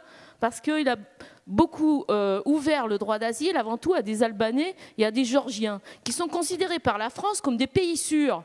C'est hallucinant quand même. Donc, il y a un moment donné, cette notion de pays sûr, on ne doit pas rentrer là-dedans, nous, quand on est de gauche. On doit clairement dire que la sécurité, elle doit s'étudier. On discutait avec un monsieur tout à l'heure dans le couloir, comment avoir besoin d'écouter un Érythréen pour croire qu'il a besoin d'une sécurité. On sait tous ce que c'est que l'Érythrée en ce moment. Un Érythréen, il doit avoir d'office le droit d'asile. On n'a pas besoin de l'auditionner plus un quart d'heure, une heure ou par vidéo ou quoi que ce soit. Donc je pense qu'il y a des petites choses comme ça qu'on peut améliorer assez rapidement. Mais sur les voies légales et sécurisées, je pense que là, il faut en faire un débat européen. Parce que ce n'est pas des compétences de l'Europe, l'immigration. Pourquoi ce n'est pas des compétences de l'Europe? Parce que chaque État veut gérer sa frontière et veut gérer ses obtentions de visa. Parce qu'on a parlé de Dublin. Pourquoi existe Dublin? Parce que personne ne veut des conditions européennes d'acceptation du demande d'asile. Et donc, du coup, il y a une concurrence entre les différents pays d'Europe pour savoir quel est le pays le plus accessible au droit d'asile. Donc, du coup, évidemment, l'Europe forteresse a fixé une contrainte, c'est la loi du premier entrant, du pays du premier entrant. Donc, pour bousculer ça, eh bien, ouvrons le débat européen, et il me semble qu'il y a des campagnes européennes, sur des accès au droit d'asile européen, des visas, donc, au droit d'asile européen. Et dernière chose, pour ne pas être trop longue, on fera un autre tour de parole, j'imagine, c'est le droit à la mobilité est un des droits les plus inégalitaires sur la planète. Seulement un tiers de l'humanité a droit à la mobilité. C'est-à-dire que nous, on peut se déplacer n'importe où, on aura des visas à peu près comme on veut. Mais il n'y a qu'un tiers de la planète qui a droit à ça. Donc je rejoins quelques-uns qui l'ont déjà dit, le droit à mobilité doit être une lutte de gauche, émancipatrice et fondamentale pour le monde que l'on veut. Moi, je ne supporterai pas un monde où les marchandises et les capitaux circulent comme ils veulent et les êtres humains, il n'y en aurait qu'un tiers qui a le droit de circuler. Merci. Bonjour à toutes et à tous. Je suis spécialement content de venir à un événement organisé par l'association Daniel Ben Saïd. Donc je voulais déjà le dire en introduction. Sur cette question, je vais venir sur après ce qui fait peut-être débat entre nous. Mais je voudrais répondre déjà par rapport à la situation actuelle. Parce que la situation actuelle, elle est telle qu'en aucun cas, ça ne devrait nous empêcher d'agir ensemble de la même manière. Moi, ça m'intéresse peut-être historiquement de regarder quel a été le bilan d'une gauche à laquelle, par ailleurs, j'appartenais pas pour juger de leur politique. Ce qui m'intéresse, c'est là où on en est maintenant. Et là où on en est maintenant, c'est que la loi asile-immigration, elle est non seulement inhumaine, elle est non seulement injuste, mais en plus de ça, elle n'a aucune efficacité, sauf à créer le chaos. Parce qu'il est faux de penser que parce que vous allez ouvrir des CRA, parce que vous allez expliquer que tous ceux qui aujourd'hui arrivent en France, qui n'obtiennent pas le droit d'asile, vont être virés manu militari, et que donc en conséquence vous ne mettez aucun moyen, comme c'est le cas aujourd'hui en région parisienne, pour des centres d'accueil dignes de ce nom, on sait très bien qu'en réalité c'est quelque chose qui ne fonctionne pas. Voilà.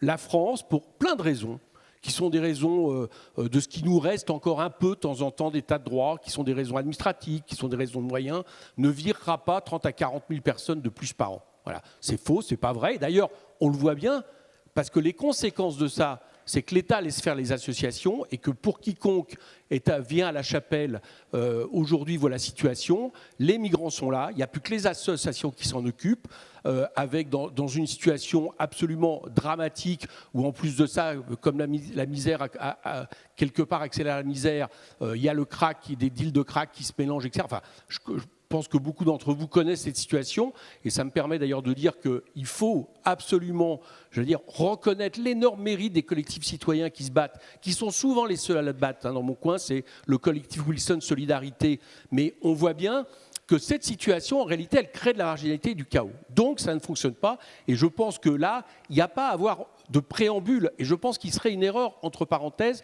de mettre comme, j'allais dire, comme presque condition pour agir ensemble, le débat, par exemple, sur liberté d'installation ou pas. Je pense que ça serait une erreur. On sait qu'on ne porte pas la même appréciation, pas forcément la même chose, et encore, il faudrait voir concrètement après, je vais y venir, mais je crois qu'il n'y a aucune condition pour qu'on soit aux côtés des associations, qu'on soit aux côtés de tous ceux qui réclament la régularisation des travailleurs sans papier, comme on le fait, et il y a des victoires, sur ce point, et que on s'oppose et on demande évidemment l'abrogation de la loi asile-immigration. Ça, j'allais dire, c'est le premier point, qui est le point de solidarité, de résistance, je dirais, puisque ce n'est pas nous, aujourd'hui, qui gouvernons ce pays. Bon. Mais pour que ça fonctionne, pour qu'à un moment donné, on soit capable d'inverser le rapport de force, je crois aussi que ça doit être accompagné, effectivement, de notre analyse et de ce que nous ferions si nous gouvernons. Moi, je pense que c'est aussi comme ça qu'il faut le voir. Parce que si c'est juste, j'allais dire, d'avoir une réaction par rapport à la politique menée en France, en Europe et à l'échelle mondiale, on voit bien que c'est insuffisant pour convaincre une majorité de nos concitoyens que nous avons des meilleures solutions à la fois humaines et à la fois efficace, quand je dis efficace, ce n'est pas en termes, rassurez-vous, de savoir combien on va virer de migrants, mais efficace en termes de savoir comment, justement, on gère cette question pour, j'allais dire, le plus grand bien de tout le monde. Bon, on doit s'atteler à cette tâche. Alors là, c'est là où peut-être, y a-t-il des différences d'appréciation. Tu disais, Olivier, tout à l'heure, tu n'étais pas le seul, il faut commencer par dire que l'immigration n'est pas un problème. Moi, je suis assez d'accord. Aujourd'hui, l'immigration n'est pas un problème en France, je vais y venir. Par contre, elle est certainement un problème pour ceux qui, de plus en plus nombreux, sont contraints de partir. Ça, c'est un autre problème. C'est-à-dire que moi, je suis pour inverser l'histoire. Les gens qui partent en Méditerranée au mépris de leur vie, qui sont obligés de donner leurs économies à des passeurs qui se transforment parfois en trafiquants d'esclaves, etc., c'est clair que je crois qu'il serait un peu erroné de penser qu'on peut là parler de migration heureuse. Ces gens-là partent pour des raisons X, Y, et j'ai un deuxième désaccord, parce que je crois beaucoup que c'est dû au capitalisme financiarisé, au libre-échange, etc., je vais y venir, et des effets qui sont faits, mais il faut l'aborder par ce biais-là. Il faudrait qu'on soit dans une situation où les gens qui ont envie de partir pour des raisons, j'allais dire, individuelles, X ou Y, puissent le faire, mais qu'on ne soit pas dans une situation actuelle où de plus en plus de gens sont obligés de partir de manière vitale. Bon, et ça, c'est ça, à mon avis, ce à quoi nous avons affaire globalement. Je pense que, bien évidemment, les migrations sont inhérentes à l'histoire de l'humanité. Et nous sommes un pays de migration, et je pense que ça a donné beaucoup d'atouts à notre pays. Mais il y a des moments dans l'histoire où il y a, je ne sais pas comment utiliser le terme, des pics, on va dire, mais des pics qui peuvent se prolonger de migration. Et là, on est dans un contexte, je ne parle pas là, pas en 2017, je parle sur le long terme, on est dans un contexte où si on additionne les causes des migrations, on s'aperçoit qu'à un moment donné, c'est quelque chose qui, effectivement, peut devenir ingérable. C'est quoi ces causes? Tu l'as dit, c'est l'inégalité produite par le capitalisme financiarisé. Ce sont les accords de libre-échange.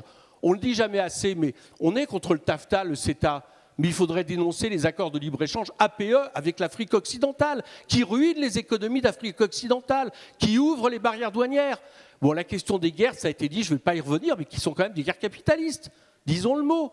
Bon, et le quatrième point, qui est la question certainement la plus grave, parce que celle-là, alors vous me direz, ce n'est pas seulement la question des migrations qui de toute façon sera à résoudre si, comme on peut le craindre, on va justement vers le réchauffement annoncé. Mais c'est effectivement la question climatique.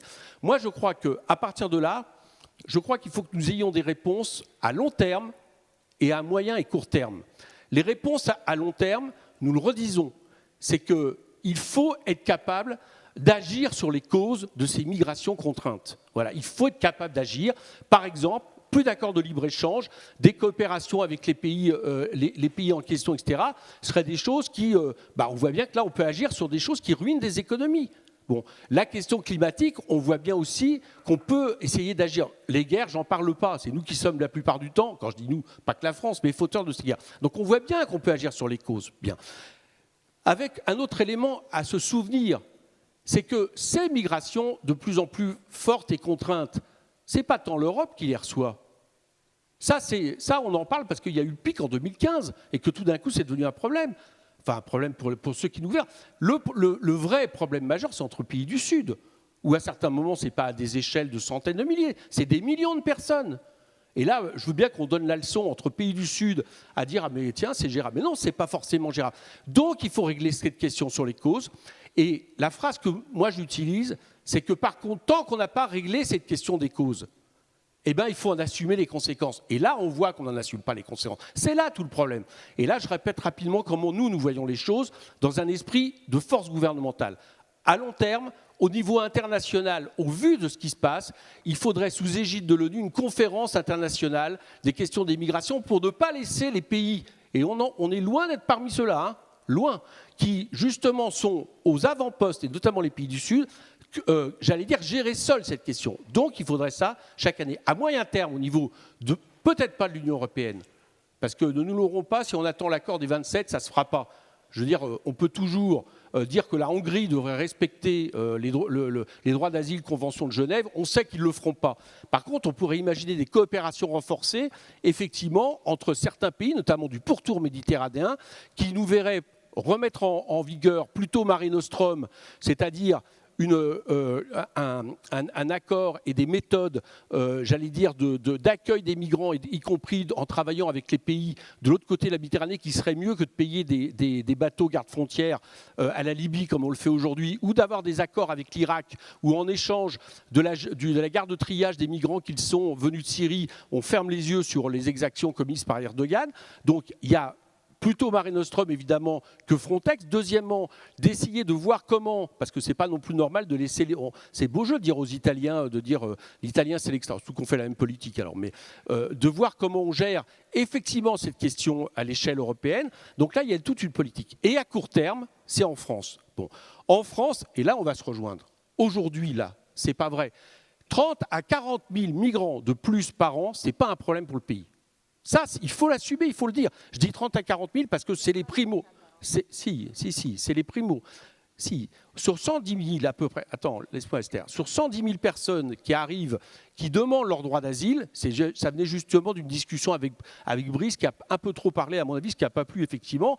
Qu'est-ce qu'il dit? Il dit qu'en gros, il y a 80 000 primo-arrivants. Sur les 80 000 primo-arrivants, chaque année, on régularise avec le droit d'asile environ, c'est pas le bon terme régularisé, on accorde le droit d'asile à 30-35 000. Donc, depuis quelques années, il y a 30 à 40 000 personnes qui sont déboutées du droit d'asile. Eh bien, nous proposons de créer un statut de détresse humanitaire pour des raisons économiques et climatiques, de le faire unilatéralement en France, c'est-à-dire qu'on réglerait cette question, et après, on essaierait de le faire en sorte qu'il soit, j'allais dire, géré au niveau international. C'est la régularisation des travailleurs sans papier, évidemment, pour des bonnes raisons, c'est que c'est aussi, j'allais dire, des conditions sociales de façon à ce que, contre leur gré, les migrants qui arrivent au pays ne soient pas conduits, j'allais dire, à permettre un abaissement du prix du travail. Et c'est les premiers qui ne le veulent pas d'ailleurs. Et puis enfin, de créer des centres d'accueil dignes de ce nom. C'est pas possible qu'on ait des... Enfin, je veux dire, la situation en France est un scandale absolument intolérable. Bon, et je ne parle pas évidemment de l'abrogation de l'immigration. On pourrait déjà au moins se mettre d'accord sur ce genre de questions, assumer que ce n'est pas un problème aujourd'hui pour le pays. On peut très bien le gérer. On pourrait même le gérer de manière intelligente avec, par exemple, une situation d'aménagement du territoire. Je ne sais pas si vous avez déjà été à des réunions avec des maires qui sont, par exemple, dans des zones rurales et qui disent à quel point c'est positif pour eux d'accueillir aujourd'hui des réfugiés. Donc on pourrait avoir une politique plutôt offensive, plutôt intelligente pour le pays. Et ça, c'est, j'allais dire, le court terme, ce que nous devrions défendre.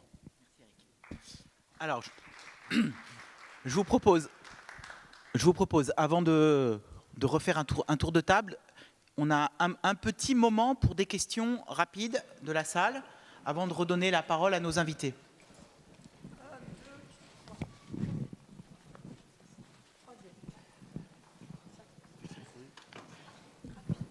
Oui, bonjour, je suis bénévole aux États généraux d'immigration et également dans le collectif du Paris Nord-Est que M. Coquerel a mentionné.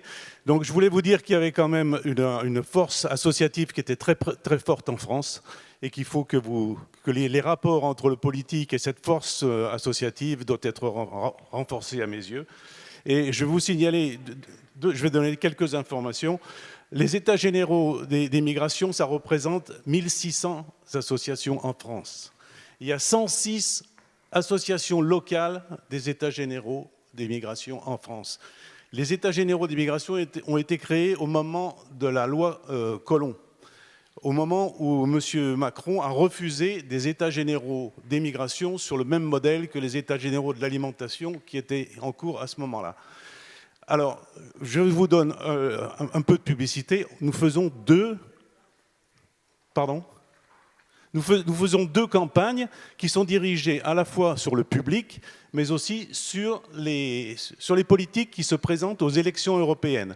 Parce qu'on pense que les élections européennes, c'est un moment à ne pas louper pour faire parler de l'immigration et faire respecter nos thèses. Alors, vous avez sur le papier, sur la table là-bas, vous avez la campagne Stop Dublin. Stop Dublin a été initié par le groupe des OGM de Paris avec le collectif pour une nation refuge et c'est soutenu par l'association de France, la coordination France Terre d'Asile. Pas Terre d'Asile, non, pour le droit d'asile, excusez-moi, la CFDA. Excusez-moi, la CFDA, c'est soutenu par la coordination française du droit d'asile. Et une deuxième campagne qui est initiée, elle, par les OGM nationaux, qui représente 12 propositions pour les politiques. Donc je vais vous laisser les documents et je vous demande à l'avance de faire un bon accueil, de présenter un bon accueil à les personnes qui vous contacter. Et il y a des pétitions pour vous et pour le public. Si vous voulez bien les signer, ça serait parfait. Merci.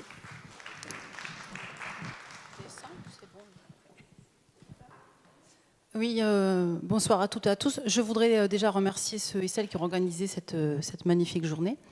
Moi, je ne voudrais pas poser une question, mais faire part d'un témoignage et puis d'abord d'une remarque générale. Si le débat entre les intervenants et intervenantes, il a tourné aussi sur la question de comment on doit voir aujourd'hui l'émigration ou l'immigration, je pense que d'ailleurs le titre est assez éclairant de ce point de vue-là, pour les migrants contre les murs, parce que des murs, il y a les murs des idées, qu'il faut parfois abattre à coups de burin. Je tiens à faire part de mon expérience parce que je pense que cette question-là, elle est importante et que la gauche, elle a failli. Alors, pas toute la gauche, mais une partie de la gauche, elle a tellement failli que parfois elle a honte, ou elle a peur, ou elle ne sait pas, ou elle ne sait plus mener un certain nombre de combats. Elle le refait, mais il faut sans arrêt l'aiguiller parce que, évidemment, c'est pas toujours porteur électoralement. Il y a le vent mauvais de l'extrême droite qui souffle. Et je voudrais faire part de mon expérience d'élu au Conseil régional Occitanie. Pour que vous imaginiez, il y a quand même presque un quart des élus qui sont membres du Front National. Et ces questions-là, elles sont récurrentes, évidemment, dans tous les débats, dès qu'une assemblée plénière ou une commission a lieu, avec toute la haine, et les sottises, les débilités, les horreurs que peut dire le Front National. En particulier, sur la question de l'immigration, le grand remplacement, l'invasion, vous connaissez le discours. Et donc, on se bat, bien sûr, pour rappeler que, en Occitanie, quand même, qui est une terre d'exil, on a accueilli. Déjà, on t'a accueilli plutôt avec bienveillance, mais pas trop l'État français à l'époque. 500 000 républicains espagnols qui ont franchi les Pyrénées en 1939. Donc, quand on voit qu'on s'est retrouvés, nous, confrontés, je mets bien sûr beaucoup de guillemets, à autour 1700, je crois que c'était en 2017, à accueillir à peu près dans toute la région, 13 départements, 1700 réfugiés, on comprend que le discours du FN peut être démonté, bien évidemment, qui n'a aucun sens, mais qu'il faut le faire, et il faut le faire avec courage. Alors, moi, je vais donner très très rapidement 2 expériences, et puis dire le projet qu'on a mené avec des associations, parce qu'il faut travailler, bien sûr, quand on est élu avec le mouvement social, syndical et associatif, et pas s'enfermer dans l'institution, sinon ça ne sert pas à grand-chose. Moi, personnellement, je me suis battue pour qu'il y ait, et grâce aussi, bien sûr, le lien que j'ai pu faire avec les syndicats étudiants, pour que soit pérennisé chaque année 120 000 € pour aider les universitaires à mettre en place des cours de FLE pour que les étudiants qui veulent s'inscrire puissent apprendre la langue. Il a fallu se battre là-dessus. La région a donné l'argent de suite, mais je voulais parler des défaillances de l'État. Quand ça, c'est pas mis en place par les universités, ça veut dire qu'on ne veut pas le faire et qu'on ne veut pas permettre à des étudiants de poursuivre les études en maîtrisant davantage la langue. C'est ce qu'on disait un petit peu ce matin. On a gagné là-dessus, mais on a gagné parce que la région évidemment, on lui a un petit peu forcé le bras, mais amené cette politique-là, mais l'État ne le fait plus. Et en fait, en réalité, sur l'accueil des migrants, sur les soins, sur la santé, les missions de service public, elles sont abandonnées, on ne fait plus. Et donc on est obligé, et on doit aider des associations qui font un travail remarquable. Moi c'est pareil, je me bagarre avec des femmes qui aident des femmes migrantes en particulier, qui ont été victimes de violences. Et quand on sait les difficultés du milieu associatif à vivre avec les coupes sombres que ce milieu subit, effectivement, il y a un vrai problème aussi. Ces missions ne sont plus non plus exécutées par l'État, qui ne veut surtout pas s'en occuper.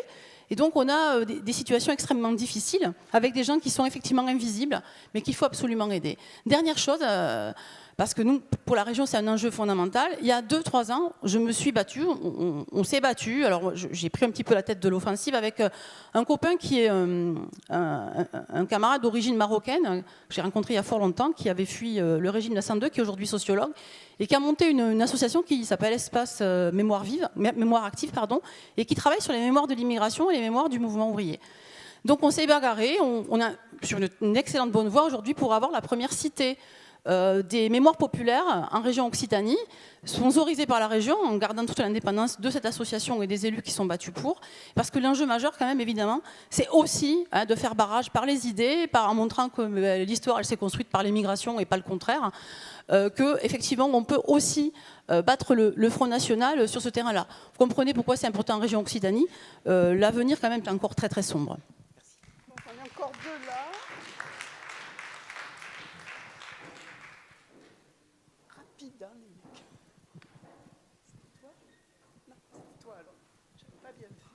Non, par rapport à la thématique de la journée, je voulais, comme vous n'avez pas tous assisté à toute la journée, qui est sur le thème donc ouvrir les frontières à la jeunesse du monde, donc mettre en cause l'idée qu'il faudrait continuer à fermer les frontières et mettre en cause l'idée que c'est la misère du monde qui vient vers nous. Je voudrais rappeler 2 éléments de fait qui ont été donnés par rapport à cette question des causes qu'évoquait Éric Coquerel tout à l'heure.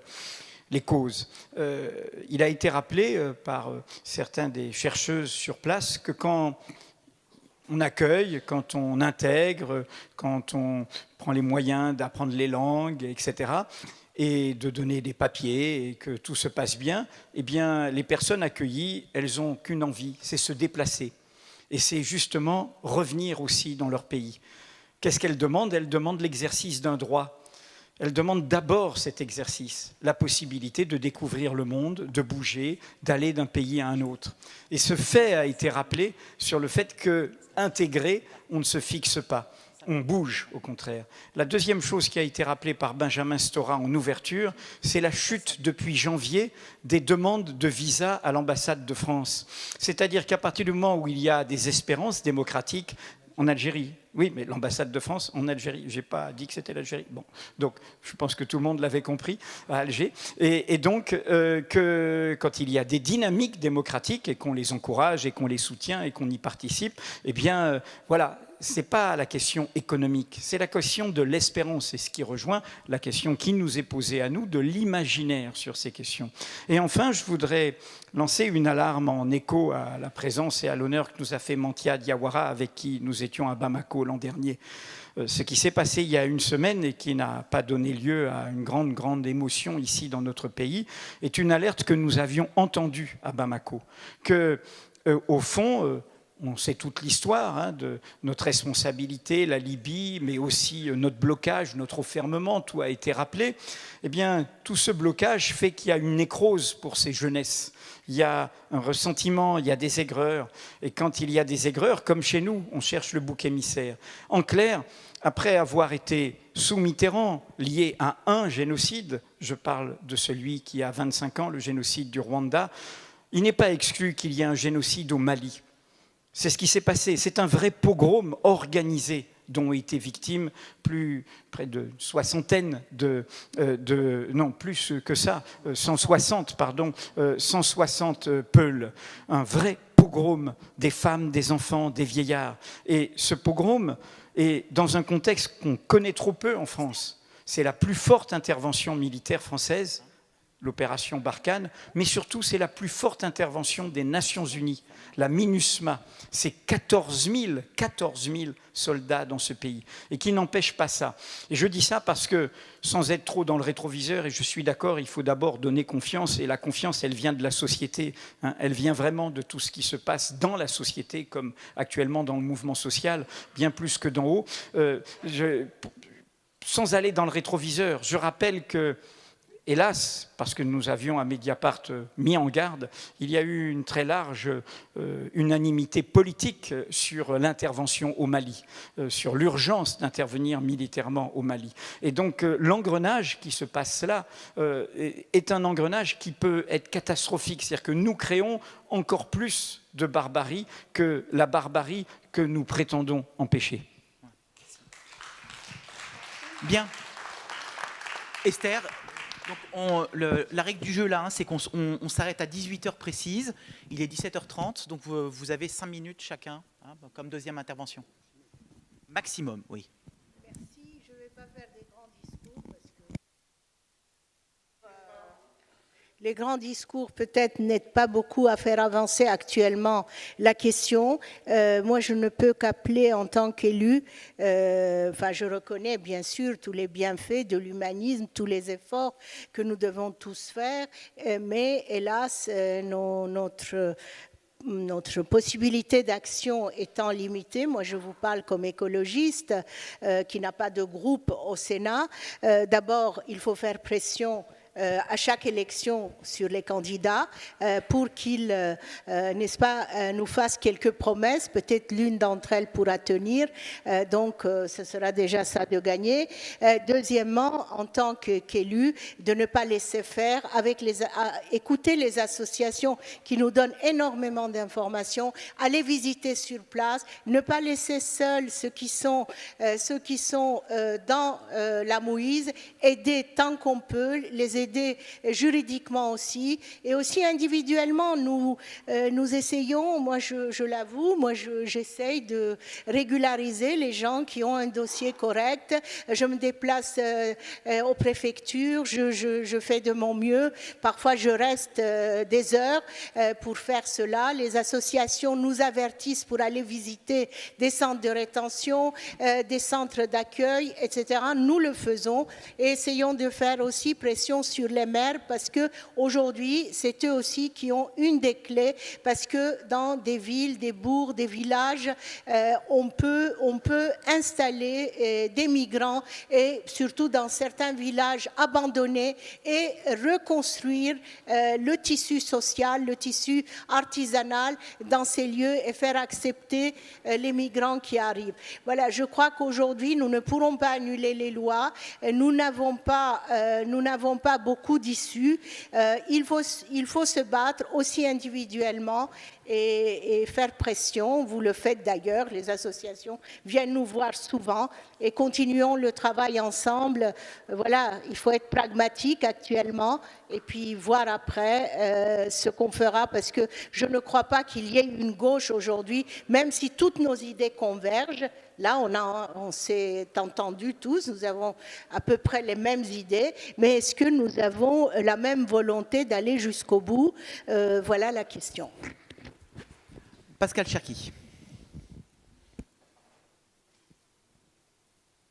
Volonté, je ne sais pas, à cette étape Esther, moi je la préjuge, et de toute manière, il faudra qu'on l'ait, parce que sinon on sera considéré comme inutile. Voilà.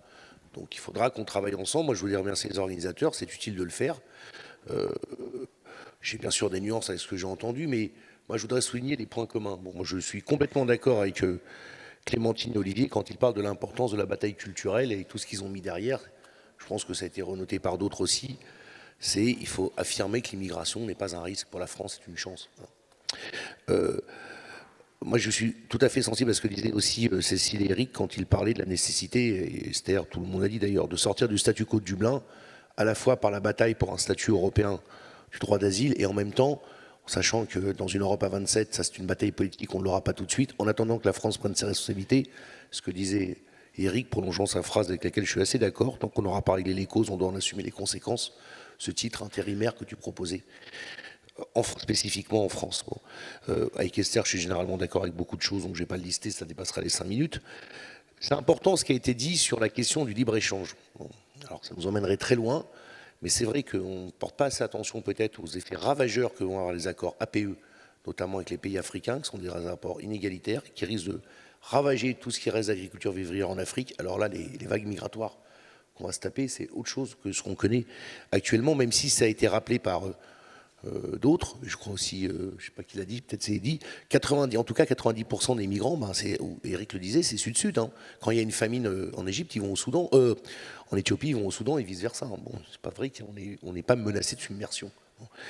Enfin, moi, je voudrais juste terminer sur une petite note d'espoir, parce que je pense que les combats, ils peuvent être gagnés si on les mène. Je vais vous raconter une anecdote très courte. Quand j'étais député, j'avais été maire du 14e arrondissement. Un jour, le préfet vient en grande pompe rencontrer tous ses cadres au commissariat du 14e arrondissement. Et bon, il y avait donc une centaine de policiers en tenue. Ce préfet, c'est toujours quelque chose.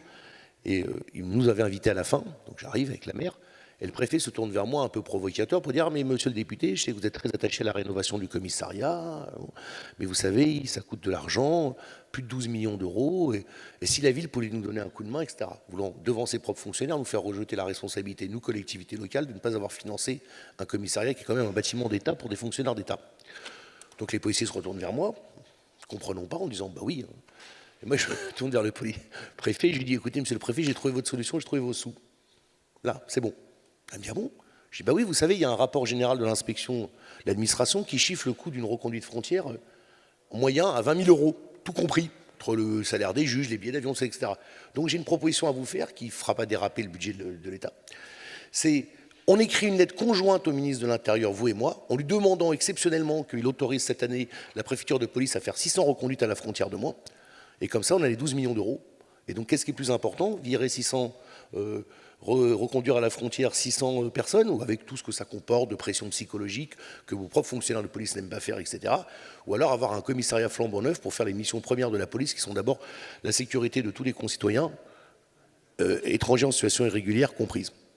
Donc bien sûr, le préfet a souri et est passé à autre chose, mais je peux vous dire qu'après, ce qui était intéressant au Pau, c'est le nombre de policiers qui sont venus en disant bah, « Vous avez raison, etc. » Deux choses. Un, nous, on n'aime pas faire ça. Les policiers de base, hein. On n'aime pas faire ça, on n'aime pas de force prendre des enfants, les mettre dans les machins, etc. Et deux, on aimerait bien avoir un commissariat, et donc si on doit choisir, on préfère le commissariat que la reconduite à la frontière. Je prends cet exemple parce que ça fait partie de la bataille culturelle. Il ne faut pas croire que ce soit aussi clivé que ça dans le pays. Et même ceux qui, aujourd'hui, dont les missions peuvent être d'être en première ligne pour assurer l'application de l'ordre de l'état de droit avec un E à la fin, il faut mener cette bataille-là, et nous avons des arguments. Et je dirais une chose en conclusion. Moi, je remercie vraiment les organisateurs de cette journée, parce que peut-être, et je prends ma part dedans comme responsable d'une formation politique, peut-être devons-nous sur ce sujet comme d'autres travailler ensemble et discuter ensemble. Moi je suis persuadé que si on prenait le temps de l'échange et de la confrontation entre formations politiques dans un cadre qui est déconnecté d'une échéance électorale où malheureusement nous sommes en compétition pour des raisons sur lesquelles on ne va pas revenir aujourd'hui, on pourrait travailler après aussi en même temps avec les associations à élaborer une orientation partagée. Parce que ce que j'entends aujourd'hui montre que même si nous avons des nuances, même si nous ne trouvons pas toujours de la même manière dans le débat, même si parfois nous avons aussi des interrogations, et Olivier les a soulevées, on peut arriver à avoir des positions communes, et on doit arriver à avoir des positions communes. C'est à toi. Alors, c'est quelques minutes, donc peut-être un point sur lequel je ne suis pas venue tout à l'heure et qui me paraît tout à fait important, qu'Éric a soulevé et Edoui a soulevé, qui est la question évidemment géopolitique et de notre responsabilité, en tout cas de la responsabilité de la France qui se trouve dans l'OTAN et se trouve embarquée dans des guerres qui contribuent à déstabiliser des régions et à créer le chaos. Bon, on ne va pas faire la liste, elle est malheureusement terrifiante. Et je pense que nous avons évidemment dans les plateformes une responsabilité à travailler sur ces enjeux dits des causes, bien sûr. Et la guerre appelle la guerre, etc., etc., la misère, tout ça, le capitalisme. Tout à fait d'accord avec ça. Et je ne crois pas tout à fait que ça fasse débat entre nous. C'est-à-dire l'idée qu'il y a parmi les migrants des gens qui viennent dans des situations effroyables et non souhaitables, je ne crois pas qu'on ait de débat là-dessus. Peut-être que le débat, et donc pas exactement. Alors du coup, incise aussi sur la question du Rwanda et du Mali. Il est évident que dans les choses que nous avons à dire et à faire, d'abord c'est se préoccuper de ces 25 ans du génocide du Rwanda. Moi, en tant que députée, la première question écrite que j'ai faite au gouvernement était sur l'ouverture des archives, où on m'a répondu fermez le banc, on a déjà ouvert une partie, l'autre partie on verra ça dans je ne sais pas quoi. Donc je pense que là, il y a aussi des choses à affirmer par rapport au génocide du Rwanda, et rebelote aujourd'hui sur le Mali, même si on n'a pas toutes les informations, mais on a lu des choses, etc. Et je pense qu'on a là aussi à interroger sur la responsabilité de l'État français, petite incise. Mais donc je dirais, sur la question des causes et de la guerre, bien sûr qu'il y a quelque chose qui doit nous lier et qui fait partie des réponses politiques. Mais là, ce dont il s'agit, et c'est peut-être, et Eric me répondra, mais peut-être pour aller plus au cœur, c'est une question de positionnement politique et d'argumentation que l'on décide de mettre en avant. Je ne veux pas dire c'est tactique, mais c'est qu'est-ce qu'on met en avant dans le cadre d'un débat qui est un débat aujourd'hui polarisé par les termes de l'extrême droite. Et je le redis, enfin je pense que je l'ai dit assez clairement, mais ce que je crois profondément, c'est que si nous n'avons pas une clarté en face qui met en avant le fait que nous, on ne veut pas des murs, on veut le devoir d'humanité, on estime que l'immigration est d'abord une chance. Je pense que si nous n'avons pas comme première approche cette force d'argumentation qui ne résout pas tout, qui ne dit pas tout, enfin je veux dire, c'est pas qu'on n'est pas lucide sur les difficultés qui peuvent exister. C'est juste qu'on est dans une bataille politique. On est dans une bataille politique fondamentale vis-à-vis de l'extrême droite et vis-à-vis de ces courants qui dirigent aujourd'hui de trop nombreux pays et qui sont à la fois ultralibéraux, comme je l'ai dit, et autoritaires et répressifs, et finalement avec des pratiques qui sont des pratiques d'une immense violence vis-à-vis des migrants. Eh bien nous devons nous rassembler dans la clarté d'un discours pour reprendre l'hégémonie qui est basé sur le devoir d'humanité et sur la logique de l'accueil et de la liberté de la mobilité à travers le monde. Moi, c'est ça la conviction que j'avais envie de mettre sur la table. C'est pas pour faire, c'est pas du tout pour ne pas dire qu'on n'a pas des points fondamentaux comment dire, qui peuvent nous relier, des bases d'accord, mais là, j'ai quand même le sentiment que si on veut relever notre camp et lui donner un avenir dans le pays, il faut commencer, à mon sens, par mener cette bataille de façon claire, nette, précise, offensive. Olivier ?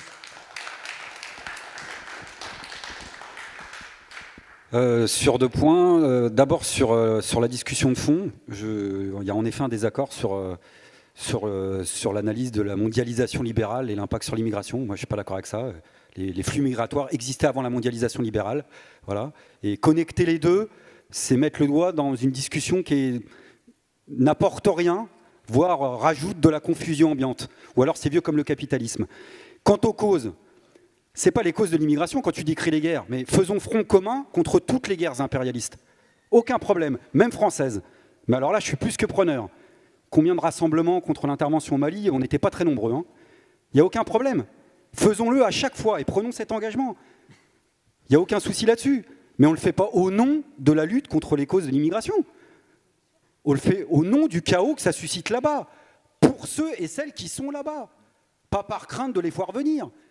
Le problème, c'est comment on prend la discussion. Et pardon de le dire, bon, là, ça fait partie de la discussion, mais grand angle et grand public, quand on a le micro devant des millions de personnes en France qui regardent leur téléviseur, quand on commence à dire on va lutter, nous, contre les causes de l'immigration, contrainte, faut souvent le chercher très en bas, et je ne l'ai pas encore entendu grand public, et ils disent eux aussi, alors que ça ne correspond pas à la réalité de ce qu'on fait ensemble sur le terrain. C'est pour ça que je dis que c'est un terrain glissant. Ce n'est pas au nom des causes, de la lutte contre les causes de l'immigration. D'autant plus que derrière, il y a un problème stratégique.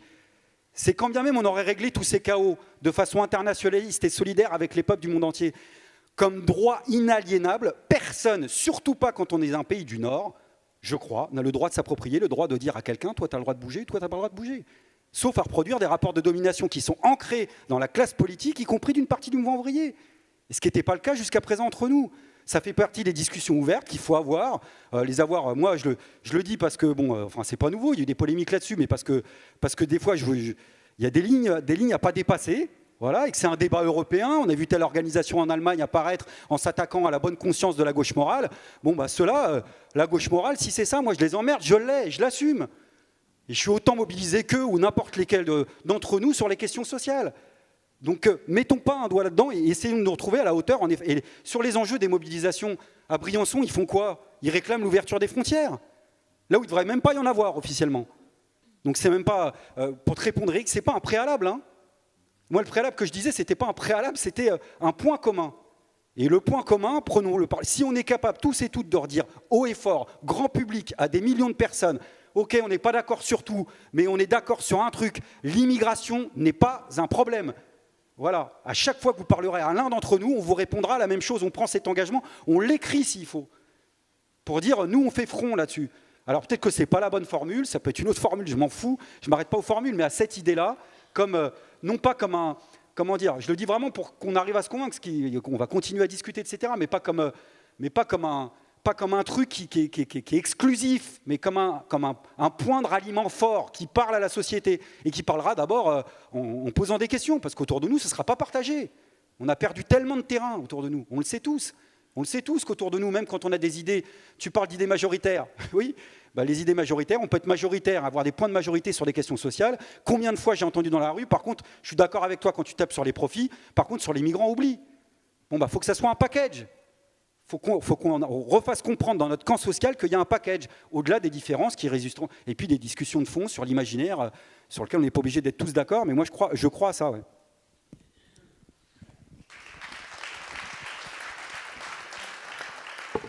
Oui, moi aussi je crois au cri fort du moment sur le droit à la mobilité, parce qu'autrement je pense qu'on va se faire rayer de la carte, et sur des questions aussi importantes qui sont pour moi une valeur d'émancipation fondamentale, le droit à la mobilité, à la découverte et tout, etc.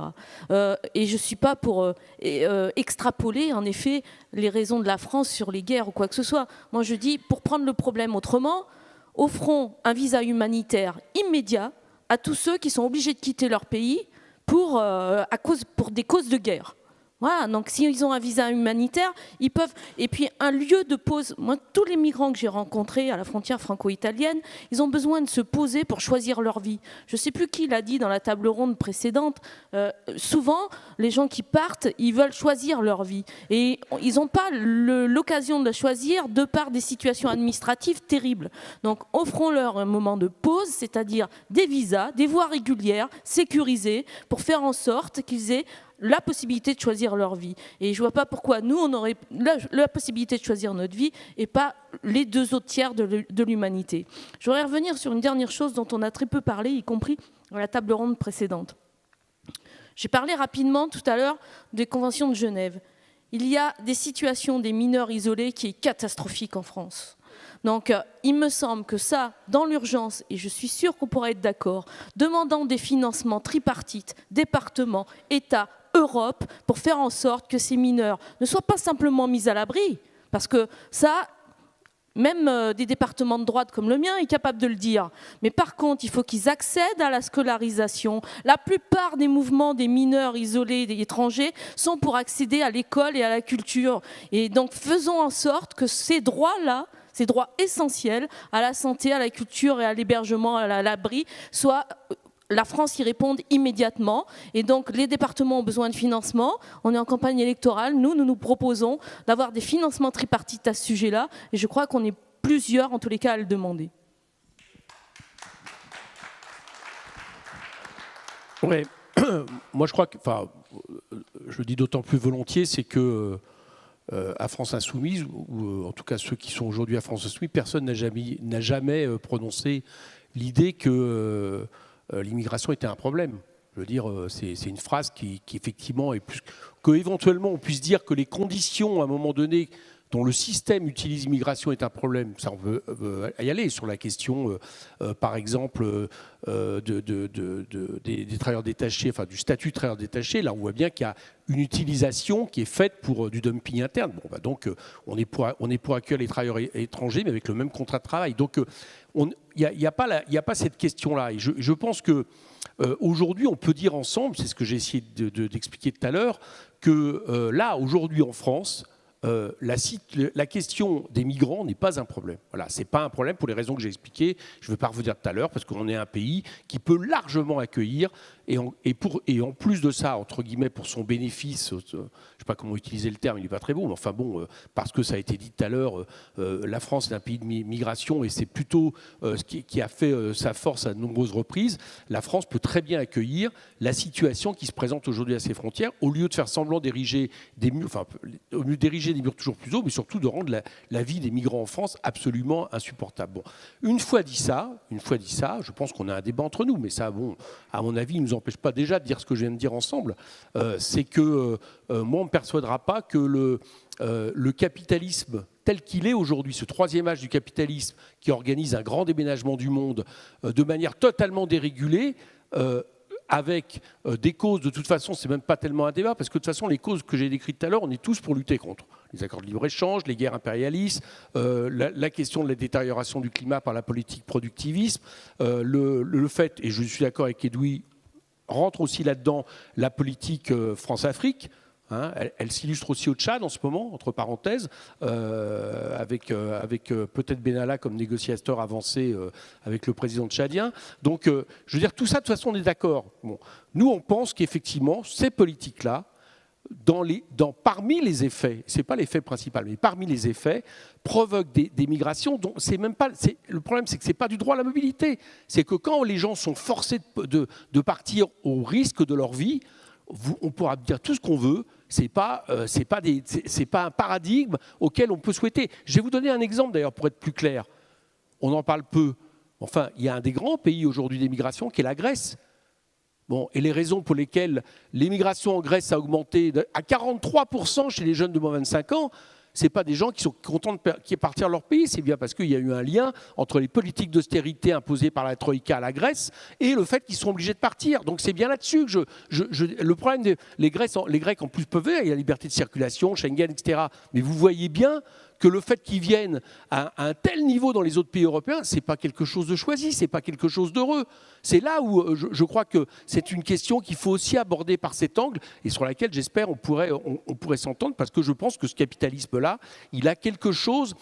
Je ne sais plus qui disait tout à l'heure, il y a toujours d'immigration. Oui, mais ce capitalisme-là, il est en train de provoquer une catastrophe à l'échelle planétaire, que ce soit à l'échelle du dumping, à l'échelle du transport des marchandises, etc., qui dépasse, je veux dire, la situation qu'on a connue pendant très longtemps et qui met d'ailleurs l'espèce humaine en danger. Donc ça ne sera même pas seulement la question des migrations, ça sera ne serait-ce que le fait de pouvoir continuer à respirer ensemble sur cette planète. Donc voilà, moi, je pense qu'il faut aussi l'aborder par ce biais, parce que du coup, on pointe aussi à un moment donné des responsabilités, c'est des responsabilités politiques, et je ne suis pas pour laisser le capitalisme faire.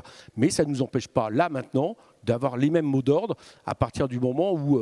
d'avoir les mêmes mots d'ordre sur ceux que j'ai expliqués tout à l'heure à court terme, c'est-à-dire, effectivement, en France, là, la situation, c'est pas vrai qu'on peut accueillir les gens qui aujourd'hui sont en France, et on ferait mieux de les accueillir dignement plutôt que de créer le chaos comme est en train de le créer le gouvernement français. Merci. Bien, on est en train d'achever cette journée. Deux petites choses de plus. Ça a donc été enregistré et ça sera disponible, l'ensemble des intervenants, sur le site de l'association Daniel Ben Saïd et peut-être sur d'autres sites aussi d'ailleurs. Hein, donc il va y avoir une trace de nos travaux. Et puis on retient de ce débat des points communs pour agir ensemble et sans doute la nécessité de poursuivre le débat. Merci à tous et à très bientôt, j'espère.